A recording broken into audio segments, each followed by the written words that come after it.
Hello friends, the reading Windows में आपका स्वागत है। यहाँ हम उन किताबों को सुनते हैं जो मन की गहराइयों को खोले, जिनमें सिर्फ ज्ञान नहीं बल्कि एक पूरा अनुभव छिपा हो। आज की कहानी है सिल्वा माइंड कंट्रोल। यह सिर्फ एक मेथड नहीं है बल्कि इंसान के दिमाग की अनकही पोटेंशियल का एक रूप है। यह कहानी शुरू होती है टेक्सास के एक छोटे शहर से, जहाँ जो सिल्वा नाम का एक बच्चा जन्म लेता है। उसके पास आगे चलकर ना तो पैसे थे, ना ही कोई सुविधाएं और ना ही कोई प्रॉपर स्कूलिंग, लेकिन उसके पास एक गिफ्ट था, गहराई से ऑब्जर्व करना।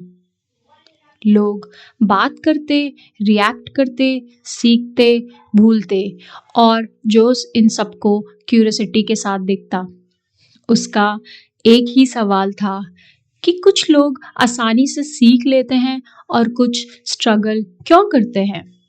यही सवाल धीरे धीरे उसकी लाइफ का पर्पस बन गया। हालांकि जोश आगे चल के इलेक्ट्रॉनिक्स रिपेयरमैन बन गया। मशीन का सर्किट देखकर वह समझ जाता था कि फॉल्ट किधर है, कौन सा पार्ट वीक है। उसी समय उसे एहसास हुआ कि इंसान का दिमाग भी मशीन की तरह है।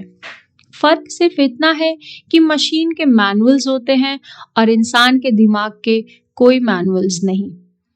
और शायद इसी वजह से लोग अपनी असली पोटेंशियल को कभी यूज नहीं कर पाते। एक दिन जब वह अपनी बेटी को पढ़ा रहा था तो उसने कुछ अनयूजुअल नोट किया। जब उसकी बच्ची रिलैक्स होती है, उसकी लर्निंग डबल हो जाती है।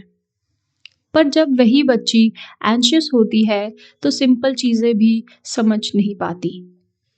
इलेक्ट्रॉनिक्स में low is equal to high stability के बारे में जो उसने पढ़ा था, उन्हें लगा कि शायद ह्यूमन ब्रेन भी लो फ्रीक्वेंसी में ज़्यादा पावरफुल हो जाता है।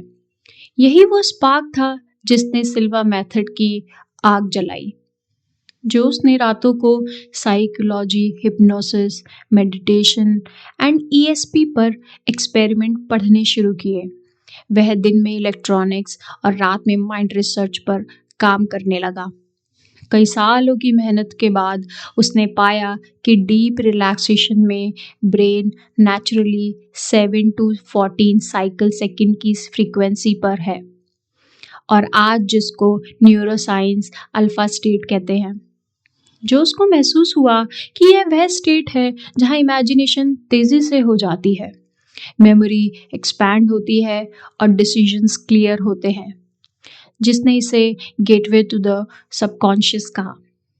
जो उसने अपने एक्सपेरिमेंट अपनी फैमिली से ही शुरू किए और उन्हें मेडिटेशन के थ्रू धीरे धीरे रिलैक्स कराया और बैकवर्ड काउंटिंग कराई, जिसके साथ उसने ब्रीदिंग नॉर्मलाइजेशन की और माइंड में एक बड़ी सफ़ेद स्क्रीन को इमेजिन करने के बारे में कहा। इसके बाद जो हुआ वह जैसे किसी फिल्म का एक सीन था। बच्चों की सीखने की क्षमता अचानक से बढ़ गई। नंबर्स, वर्ड्स, स्टोरीज सब आसान लगने लगे। यही वह मोमेंट था जब जोश को यकीन हुआ कि यह सिर्फ इमेजिनेशन नहीं है बल्कि एक पावरफुल मेंटल प्रोग्रामिंग टेक्निक है। बुक में कई स्टोरीज हैं जो सिल्वा मेथड की शक्ति को साबित करता है। एक स्टोरी है जो सिल्वा की बेटी रूथ की। रूथ को स्कूल में पढ़ने में मुश्किल होती थी। टीचर्स को लगता था कि वह एक स्लो लर्नर है, तो उन्होंने उसे अल्फा लेवल में जाने का बारे में बताया और मेंटल स्क्रीन पर अपने लेसन्स को एक मूवी की तरह विजुअलाइज करना सिखाया। और कुछ ही हफ्तों में रूथ क्लास की टॉप स्टूडेंट में शामिल होने लगी, जिसे देखकर सारे टीचर्स हैरान थे कि ये कैसे पॉसिबल है। तो रूथ ने कहा, I picture everything before I study it. यह सिल्वा मेथड की एक पावरफुल इम्पैक्ट का पहला बड़ा एग्जाम्पल था। एक और स्टोरी है जॉन के बारे में, जो एक यंग मैन था और इंटरव्यूज में नर्वस हो जाता था। उसका दिमाग ब्लैंक हो जाता था, जो आज हम सबके साथ है। पाम स्वीटली वॉइस शेकी, जोश ने उसे अल्फा रिलैक्सेशन सिखाया और कहा कि वह अपने माइंड की स्क्रीन पर खुद को कॉन्फिडेंट, स्माइलिंग एंड काम विजुअलाइज करे। उसने ऐसा हर दिन 10 मिनट तक किया। अगले इंटरव्यू में उसका नर्वसनेस गायब था। वह इतना क्लैरिटी से बोल रहा था कि उसे उस दिन जॉब मिल गई और उसने कहा, it felt like I had already live this moment in my mind. Book में एक और स्टोरी है एक डॉक्टर हर्बर्ट बेंसन की। वह एक आदमी को सर्जरी करने से डरता था और उसकी एंजाइटी बीपी डेंजरसली बढ़ा देती थी। बेंसन उसे अल्फा रिलैक्सेशन और सिल्वा स्टाइल विजुअलाइजेशन सिखाया और उसने अपनी बॉडी को शांत होने के लिए विजुअलाइज किया, हार्ट रेट को स्लो इमेजिन किया और उसने सर्जरी के दिन उसका बीपी नॉर्मल था। डॉक्टर्स ने कहा, his mind controlled his body better than medicines. Silva के पास एक यंग बॉय भी था जिसे समझ नहीं आया कि वह एग्जाम में गलत आंसर्स क्यों सिलेक्ट करता है, जबकि पढ़ाई में वह बहुत स्ट्रांग था। जो उसने उसे अल्फा में जाकर क्वेश्चन को अपने माइंड में विजुअलाइज करने के लिए कहा और फर्स्ट इंस्टिंक्ट सुनना सिखाया। उसने कहा, your intuition is sharper at alpha, और उस बॉय ने इस टेक्निक को यूज की और अगला एग्जाम स्कूल में हाईएस्ट स्कोर लेकर पास किया। एक बहुत यंग और वेरी टचिंग स्टोरी है सिल्वा के स्टूडेंट मैरी की, जिसे अपने ब्रोकन रिलेशनशिप से निकलना मुश्किल हो रहा था। वह एंजाइटी और सैडनेस में डूबी थी। जो उसने उसे mirror of the mind technique the.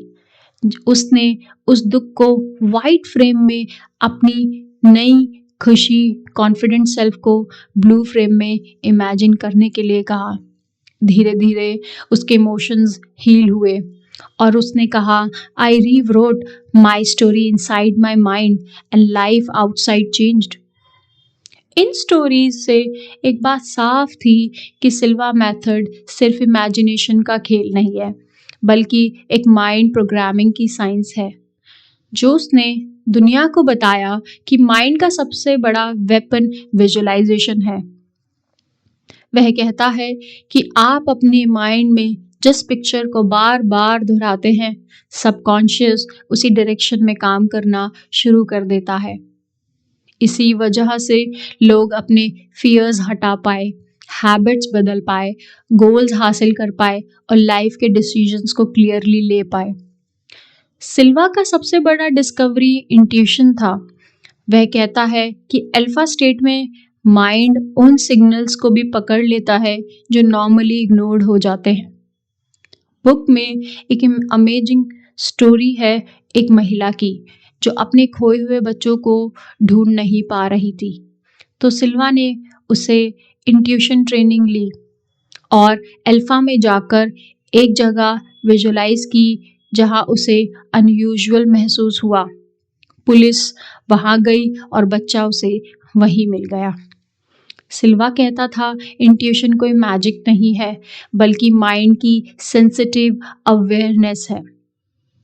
Silva method की खासियत यह है कि यह हर तरह के लोगों के पर काम करती है, चाहे वो स्टूडेंट्स हो, डॉक्टर्स हो, एथलीट हो, मदर हो, आर्टिस्ट हो, यानी किसी पर भी।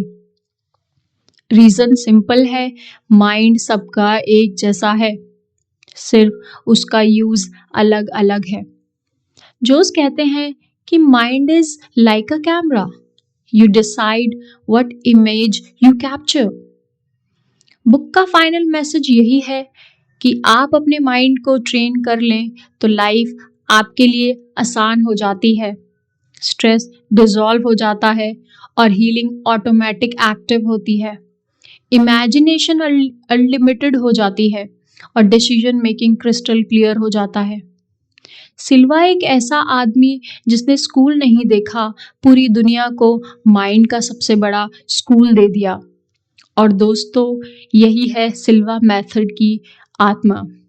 यह याद दिलाती है कि चेंज बाहर से नहीं, अंदर से शुरू होते हैं। अल्फा का वह दरवाज़ा है जहां आप अपने माइंड के असली मालिक हैं। यदि आप रोज़ सिर्फ 10 मिनट इस मेथड को दें तो आपकी सोच, आपके चॉइसेस और आपकी पूरी ज़िंदगी बदल सकती है। यही है सिल्वा की जादुई देन। अगर यह वीडियो आपको पसंद आई, यह स्टोरी आपको पसंद आई तो द रीडिंग विंडोज़ को फॉलो करें, क्योंकि हम आपको सिर्फ किताबें नहीं सुनाते, हम आपकी चेतना की खिड़कियां खोलते हैं। Thank you so much. Your mind is your magic.